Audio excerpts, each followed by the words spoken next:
দক্ষিণ পূর্ব এশিয়ার সমুদ্রে এমন কিছু উপজাতি বসবাস করে যাদের সংস্কৃতি, জীবনযাপন, জীবিকা নির্বাহের ধরন অনেক মানুষের ধারণার বাহিরে। এরা ছোটবেলায় কেন কানের পর্দা ফাটায়? এই কানের পর্দা ফাটানোর ফলে ভবিষ্যতে কি কি সমস্যার মুখোমুখি হয়?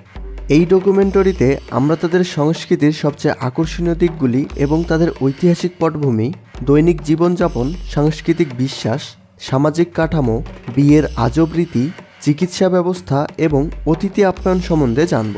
আরও জানব তারা বহু শতাব্দী ধরে আধুনিকতার ছোঁয়া ছাড়া কীভাবে টিকে আছে। এদের বাজাও উপজাতি বা সি জিপসিও বলা হয়। এটি আদিম সামুদ্রিক সম্প্রদায় যাদের অস্তিত্ব প্রাচীনকাল থেকে। বাজাওরা বহু শতাব্দী ধরে সমুদ্রে বসবাস করছে।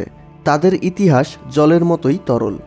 ইন্দোনেশিয়া, মালয়েশিয়া এবং ফিলিপাইনে উল্লেখযোগ্য জনসংখ্যা সহ দক্ষিণ পূর্ব এশিয়ার সমুদ্রের বিভিন্ন জায়গায় এদের পাওয়া যায়। প্রতিটি অঞ্চলে আলাদা আলাদা বাজাও উপগোষ্ঠী রয়েছে এবং প্রতিটির আলাদা আলাদা সংস্কৃতিও রয়েছে। এই সামুদ্রিক যাযাবররা তাদের জীবনের বেশিরভাগ সময় কাটায় নৌকা এবং সমুদ্রের ওপর দাঁড়িয়ে থাকা ঘরবাড়িগুলোতে। বাজাওরা শ্বাস নেওয়ার কোনো সরঞ্জাম ছাড়া সমুদ্রে দীর্ঘ সময় ধরে সাঁতার কাটার অনন্য দক্ষতা অর্জন করেছে। তারা খেলাধুলার জন্য নয়, জীবিকা নির্বাহের জন্য সমুদ্রে ডুব দেয়। এরা দক্ষতার সাথে এবং সমুদ্রের গভীর থেকে এমন কিছু জিনিস সংগ্রহ করে যা তাদের বেঁচে থাকতে সাহায্য করে। সবচেয়ে আকর্ষণীয় বিষয়গুলির মধ্যে একটি হলো তাদের পানির নিচে কাজ করার ক্ষমতা। একজন সাধারণ সুস্থ ব্যক্তি প্রায় 1 মিনিটের জন্য তাদের শ্বাস ধরে রাখতে পারে, কিন্তু বাজাও সম্প্রদায়ের বেশিরভাগ মানুষ 13 মিনিটের জন্য শ্বাসরোধ, এমনকি 230 ফুট গভীরতায় যেতে পারে। এর আসল রহস্য হচ্ছে এরা দৈনিক প্রায় 5 ঘন্টার বেশি সমুদ্রের পানিতে কাটায়। একটি প্রতিবেদন থেকে জানা যায় বাজাও ডুবুরিরা শ্বাস ছাড়াই দীর্ঘ সময় ধরে ডুব দেওয়ার রেকর্ডটি ধরে রেখেছে। রেকর্ডটি ধরে রাখার যথাযথ কারণ রয়েছে। খুব অল্প বয়স থেকেই বাজাও শিশুরা সাঁতার এবং পানির নিচে ডুব দিয়ে থাকতে পারদর্শী হয়। 4 বছর বয়সের মধ্যে তারা মাছ ধরা এবং শিকারে দক্ষ হয়ে ওঠে। অনন্য জীবনধারা, অবিরাম সাঁতার কাটা এদের শরীরের বিশেষ জেনেটিক মিউটেশনের ফলাফল বলে মনে করা হয়। সেল জার্নালে প্রকাশিত এক গবেষণায় জানা যায় বাজাওদের ডোমেনাল অর্গান সাধারণ মানুষের তুলনায় প্রায় 1.5 গুণ বড় হয়। এর ফলে যখন তারা পানিতে ডুব দেয় তখন তাদের প্লীহা সংকুচিত হয়ে রক্ত প্রবাহে প্রবাহিত হয়, যা তাদের উল্লেখযোগ্যভাবে দীর্ঘ সময়ের জন্য শ্বাস ধরে রাখতে সক্ষম করে তোলে। এরা পানির নিচে দেখার আশ্চর্য ক্ষমতা রপ্ত করে, যা তাদের মাছ ধরা এবং অন্যান্য শিকারে ব্যাপক সহায়তা করে। ইতিহাস বলে বাজাও ছাড়া সমুদ্রে বসবাস করা অনেক উপগোষ্ঠী আছে, কিন্তু বাজাও সম্ভবত শেষ জনগোষ্ঠী যারা সমুদ্রকে আঁকড়ে বেঁচে আছে। সমুদ্রের সাথে বাজাওদের ঘনিষ্ঠ সম্পর্ক তাদের সংস্কৃতির প্রতিটি ক্ষেত্রে প্রতিফলিত হয়। সমুদ্র তাদের খাদ্যের যোগান দেয়। তাদের দৈনন্দিন রুটিনে বেশিরভাগ অংশ সমুদ্রকে ঘিরে থাকে, তাই তারা সমুদ্রকে জীবনদাতা এবং আত্মার রক্ষক হিসেবে শ্রদ্ধা করে। এদের জীবন গভীরভাবে সমুদ্রের সাথে জড়িয়ে আছে। তাদের অনন্য জীবনধারার মতোই মনোমুগ্ধকর ইতিহাস রয়েছে। ঐতিহ্যগতভাবে বাজাও সম্প্রদায় দক্ষিণ ফিলিপাইন থেকে উৎপত্তি বলে মনে করা হয়। শতাব্দীর পর শতাব্দী ধরে তারা দক্ষিণ পূর্ব এশিয়ার জলসীমা জুড়ে স্থানান্তরিত হয়েছিল। প্রাথমিকভাবে ইন্দোনেশিয়া, মালয়েশিয়া এবং ফিলিপাইনের উপকূলীয় অঞ্চলে বসতি স্থাপন করেছিল। এই অভিবাসনের কারণ বাণিজ্য, উপনিবেশিকতা এবং নতুন মাছ ধরার জায়গার সন্ধানসহ বিভিন্ন ধরনের সুবিধা খুঁজে পেয়েছিল, যা তাদের জীবনধারাকে আরও সহজ করে তুলেছিল। তাদের বাসস্থান থেকে শুরু করে খাদ্য অভ্যাস পর্যন্ত সমগ্র জীবনধারাই সমুদ্রের ধারে তৈরি হয়েছে। এই জনগোষ্ঠী বছরের পর বছর ধরে ইসলাম ধর্ম এবং অন্যান্য ধর্ম বিশ্বাসের সাথে পালন করে আসছে। এরা 2 ধরনের বাসায় থাকে, হাউসবোট এবং পানির উপরে অবস্থিত বাসায়। অগভীর পানিতে অবস্থিত ঘরগুলি বাঁশ, কাঠ এবং খড় জাতীয় উপাদান ব্যবহার করে তৈরি করা হয়। এই ঘরগুলো তাদের ঝড়, তুফান এবং সমুদ্রের কঠোর আবহাওয়া থেকে রক্ষা করে। এই বাড়িগুলির নকশা বাজাওয়ের সংস্কৃতির জানান দেয়, যা প্রাচীনকাল থেকে বহন করে আসছে। প্রতিটি বাড়ির কাঠামো বায়ু সঞ্চালনের সুবিধার্থে এবং আর্দ্রতা হ্রাস করার জন্য যথেষ্ট খোলামেলাভাবে বানানো হয়, যা গ্রীষ্মমণ্ডলীয় এবং সামুদ্রিক পরিবেশের একটি কঠিন চ্যালেঞ্জ। এই বাড়িগুলো ছাড়াও তারা নৌকায় বাসা বানিয়ে থাকে। এই হাউসবোটগুলোকে লেপা লেপা বলা হয়। কিছু পরিবার এই ঐতিহ্যবাহী লেপা লেপা নৌকায় বসবাস করার জন্য বিখ্যাত।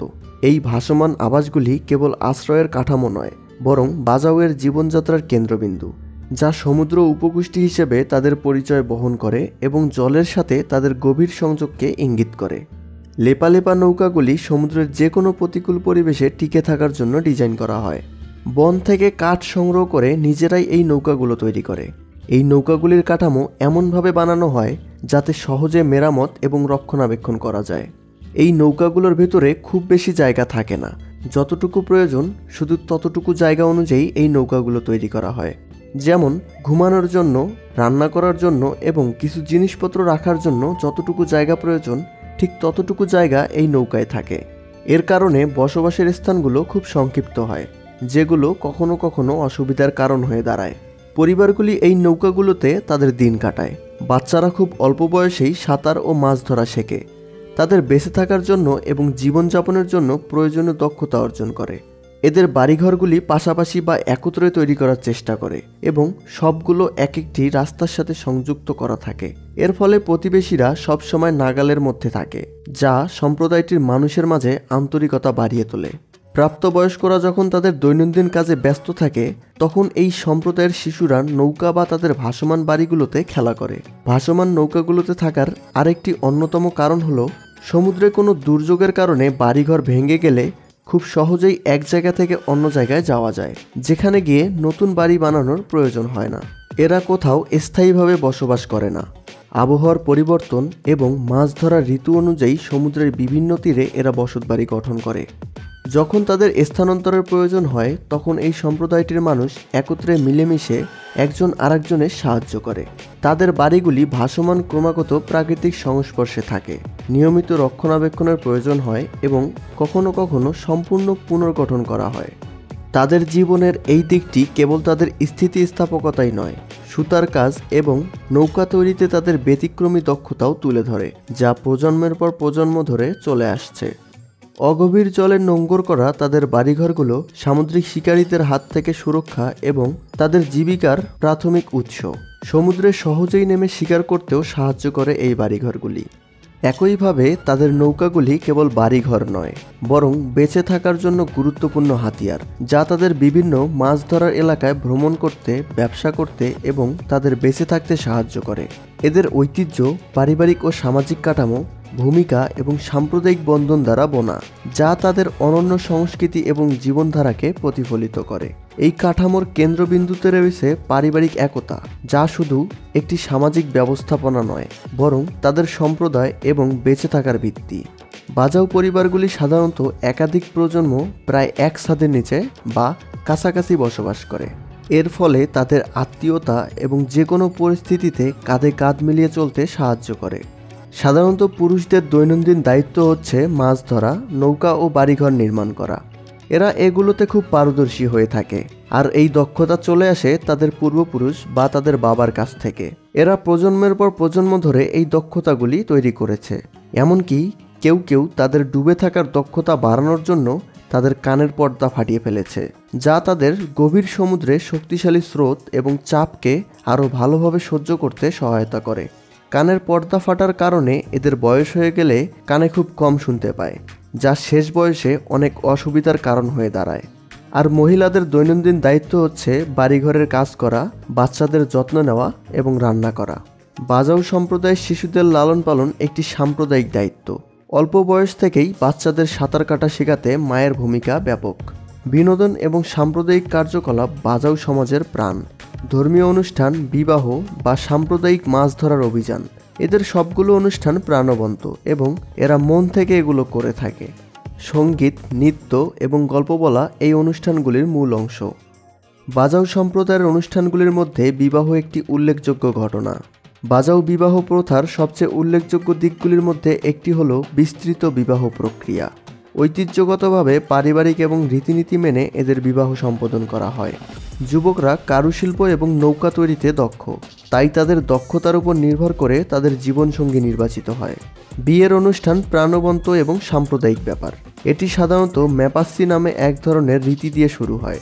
এই রীতি পালন করার উদ্দেশ্য হচ্ছে একটি পাক বিবাহ বা শুদ্ধ অনুষ্ঠান, যা দম্পতিকে পবিত্র করে বলে বিশ্বাস করা হয়। এই রীতিতে ত্বকে চালের আঠা এবং হলুদের মিশ্রণ প্রয়োগ করা হয়, যা সৌন্দর্য এবং সুরক্ষার প্রতীক। বিয়ের দিন বর এবং কনে রঙিন ঐতিহ্যবাহী পোশাক পরেন। নববধূর পোশাক জটিল পুঁতির কাজ এবং সূচিকর্ম দ্বারা সজ্জিত, যা বাজাউয়ের বিখ্যাত শৈল্পিক দক্ষতাকে প্রতিফলিত করে। এদিকে বর একটি ঐতিহ্যবাহী বাজু মেলায়ু পোশাক পরে, যা ভবিষ্যতের পরিবারের প্রধান হিসেবে তার ভূমিকাকে নির্দেশ করে। অনুষ্ঠানটি একজন ধর্মীয় নেতার দ্বারা পরিচালিত হয়। এতে দম্পতির সারা জীবন একসাথে থাকার শপথ এবং আংটি আদান প্রদান করা হয়।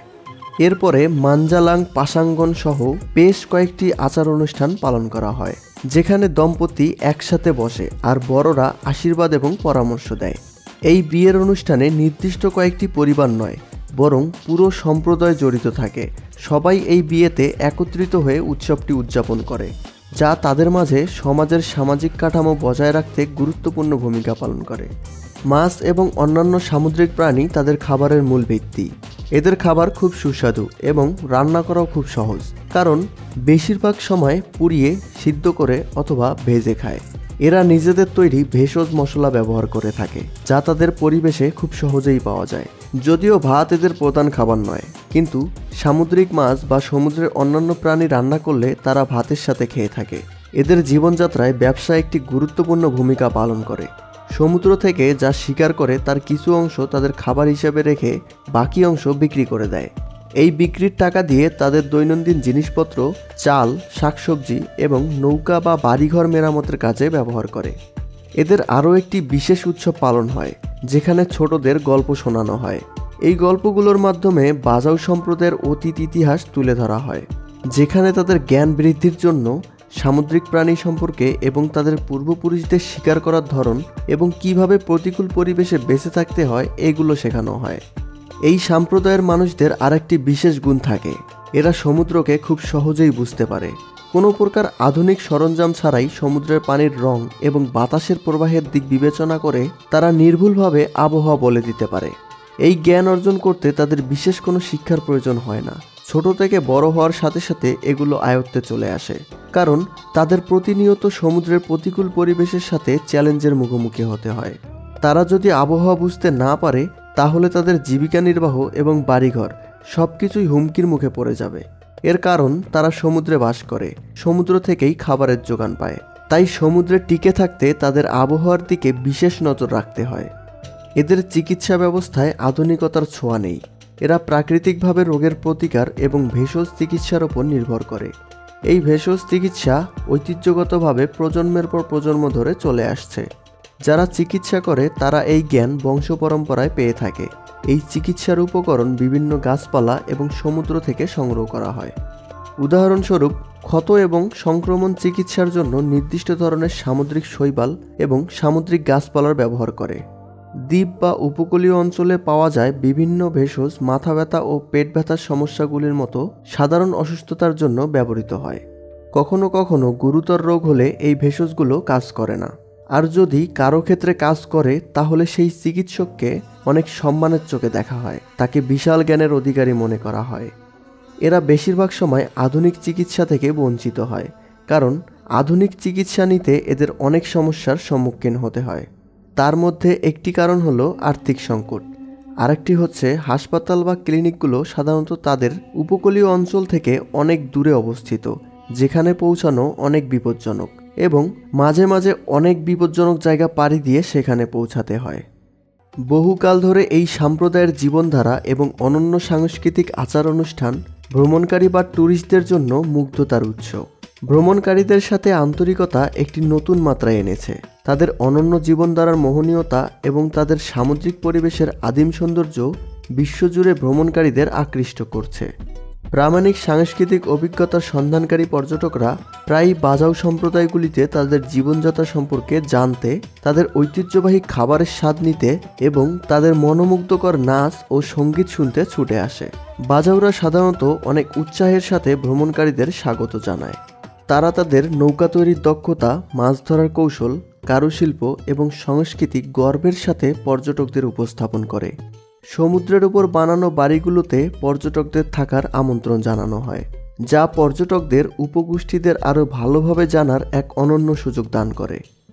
একদিকে বিশ্ব যখন উন্নতির উপর উন্নতি করতে ব্যস্ত, অন্যদিকে এই উপগোষ্ঠী তাদের সংস্কৃতি এবং ঐতিহ্য বাঁচাতে লড়াই করে, কারণ এদের মাঝেও আস্তে আস্তে আধুনিকতার ছোঁয়া ছড়িয়ে যাচ্ছে। যেমন মোটর চালিত নৌকা এবং উন্নত মাছ ধরার সরঞ্জাম সহ আধুনিক প্রযুক্তির আবির্ভাব সুবিধা এবং অসুবিধা উভয় এনেছে। সরকারি নীতি ও উদ্যোগগুলি বাজাওয়ের ভবিষ্যৎ গঠনে গুরুত্বপূর্ণ ভূমিকা পালন করছে। অনেক বাজাও সম্প্রদায় রাষ্ট্রহীন বা সরকারিভাবে নাগরিকত্ব এখনও পায়নি। নাগরিকত্ব না পাওয়ার কারণে এদের শিক্ষা এবং স্বাস্থ্যসেবার মতো প্রয়োজনীয় পরিষেবাগুলি নিতে অনেক সমস্যার সম্মুখীন হতে হয়। সরকারের নেতৃত্বাধীন সংরক্ষণের প্রচেষ্টা সামুদ্রিক বাস্তুতন্ত্র সংরক্ষণের জন্য গুরুত্বপূর্ণ হলেও কখনো কখনো বাজাওকে তাদের ঐতিহ্যবাহী মাছ ধরার স্থলে প্রবেশ সীমিত করে, যা তাদের জীবিকাকে প্রভাবিত করে।